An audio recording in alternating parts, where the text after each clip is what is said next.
Ils ont dépensé des dizaines de millions de dollars pour acheter des livres. Des vrais livres en papier par millions d'exemplaires. Et une fois qu'ils les ont eus, ils ont arraché les reliures, coupé les pages au bon format, passé le tout dans un scanner industriel et jeté ce qui restait. Alors qu'ils pouvaient simplement télécharger les mêmes livres gratuitement en 3 clics. Ils le savaient car ils avaient déjà fait le compte plus de 7 millions de fois. Et pourtant, ils ont payé pour les détruire. Il y a une raison à ça et elle est écrite noir sur blanc dans un document de justice de plusieurs pages que personne n'a lu. Alors pour vous, je l'ai décortiqué.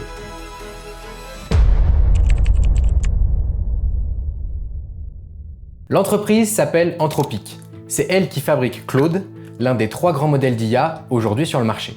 En février 2024, elle recrute un homme, Tom Turvey. Retiens ce nom parce que c'est là que l'histoire devient bizarre. Tom, avant, il dirigeait les partenariats de Google Books, le projet qui a numérisé plus de 40 millions de livres depuis 2004. Sa méthode chez Google, on emprunte les livres aux bibliothèques, on les scanne sur des machines conçues pour ne pas les abîmer et on les rend intacts. 20 ans plus tard, en 2024, il est débauché pour faire exactement l'inverse. Sa mission telle qu'elle est écrite dans les documents internes versés au dossier, obtenir tous les livres du monde en évitant au maximum, je cite, la corvée juridique, pratique et commerciale.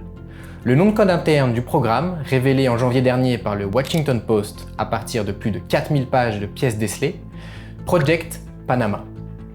Et dans un de ces documents, cette phrase. Le projet Panama, c'est notre effort pour scanner destructivement tous les livres du monde.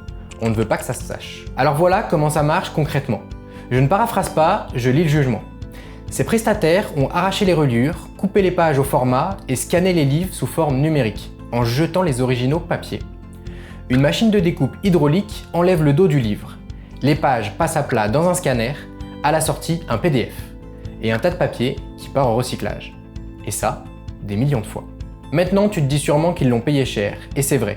Le 20 juillet dernier, il y a 10 jours, une juge fédérale a validé définitivement le plus gros accord de l'histoire du droit d'auteur américain. 1,5 milliard de dollars. Environ 3 000 $ par livre, pour un demi-million d'œuvres.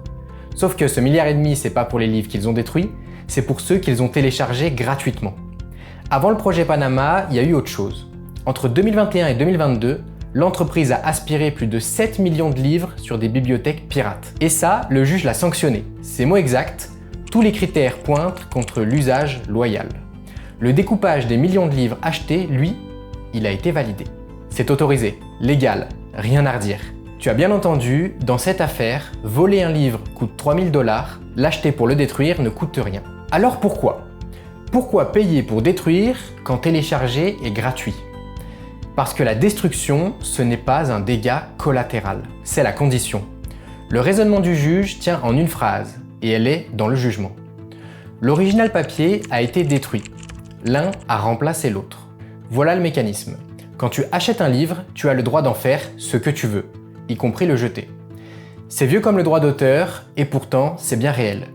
Donc si tu achètes un exemplaire et que tu le scannes pour le détruire, il n'y a jamais eu 2 exemplaires en même temps.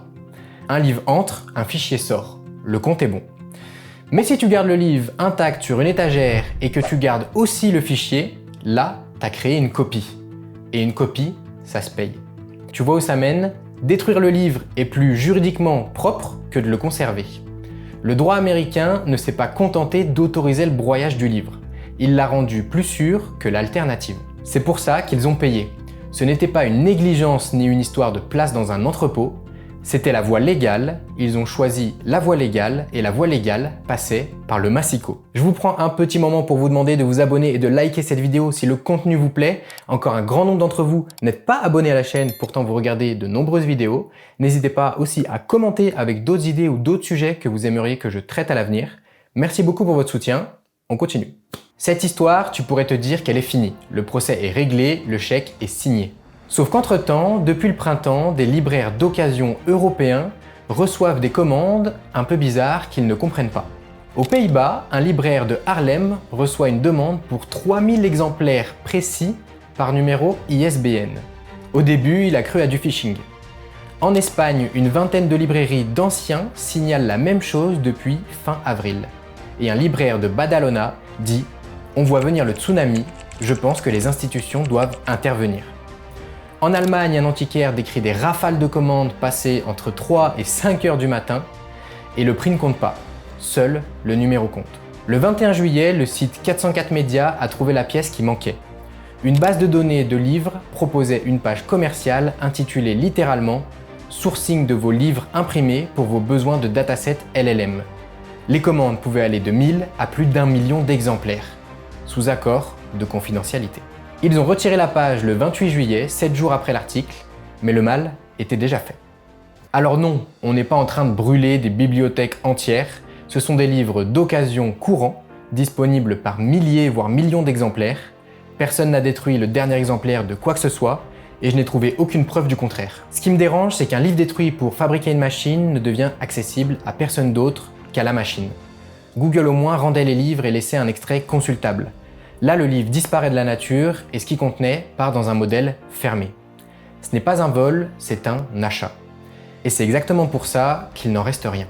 Si tu veux vérifier, le jugement est public. Il fait 32 pages et je l'ai mis dans le lien en description. Et si tu veux l'autre morceau de l'histoire, celle de l'IA qui s'est échappée pour pirater une entreprise, elle est juste là.